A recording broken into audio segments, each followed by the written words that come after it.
উত্তরাঞ্চল সফর শেষে এবার 2 দশক পর খুলনা ও যশোরে যাবেন তারেক রহমান। সেখানে প্রথমে খালিশপুর জনসভায় বক্তব্য রাখবেন তিনি।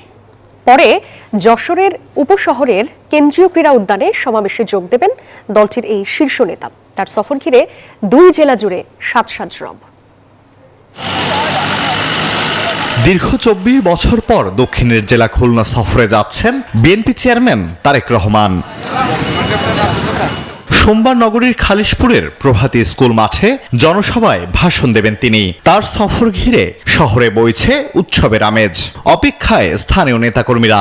তার খুলনা আসার সংবাদ শুনেই বিএনপি সহ খুলনার সর্বস্তরের জনগণের মধ্যে একটা উচ্ছ্বাস ভাব পরিলক্ষিত হচ্ছে। ঈদের আনন্দ আমাদের কাছে এখন। 2 দশকেরও বেশি সময় পর খুলনার মাটিতে তারেক রহমানের এই সমাবেশকে স্মরণীয় করে রাখতে সব ধরনের প্রস্তুতি নিয়েছেন নেতাকর্মীরা। তাকে ঘিরে আমাদের খুলনাবাসীর একটা আকাঙ্ক্ষা তৈরি হয়েছে যে এবার তিনি আসবেন, খুলনার মানুষের সেই প্রত্যাশিত উন্নয়ন প্রতিশ্রুতি তিনি দেবেন। আমরা ঐক্যবদ্ধভাবে এই জনসভাকে সফল করার জন্য আমরা কাজ করছি।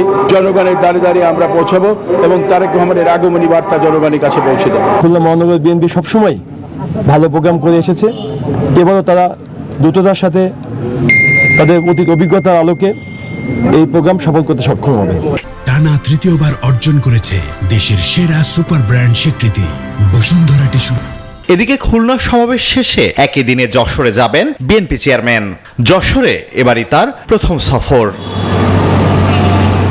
দলের চেয়ারম্যানের আগমনের খবরে বিএনপি নেতাকর্মী ও সাধারণ মানুষের মধ্যে উচ্ছ্বাস তৈরি হয়েছে। তার এই জনসভার মধ্য দিয়ে আমরা মনে করি আগামী 12 ফেব্রুয়ারি নির্বাচনে বাংলাদেশে বিএনপি ভূমিদশ বিজয় লাভ করবে।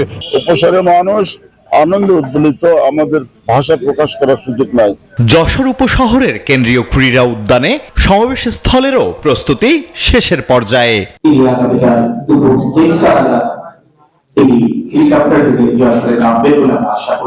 যদিও এর আগে 2004 সালে বিএনপির তৃণমূল প্রতিনিধি সমাবেশে খুলনায় সফর করেছিলেন তারেক রহমান। তবে এবারই প্রথমবারের মতো 2 জেলাতেই রাজনৈতিক জনসভায় অংশ নিতে যাচ্ছেন তিনি। Desk report, news 24।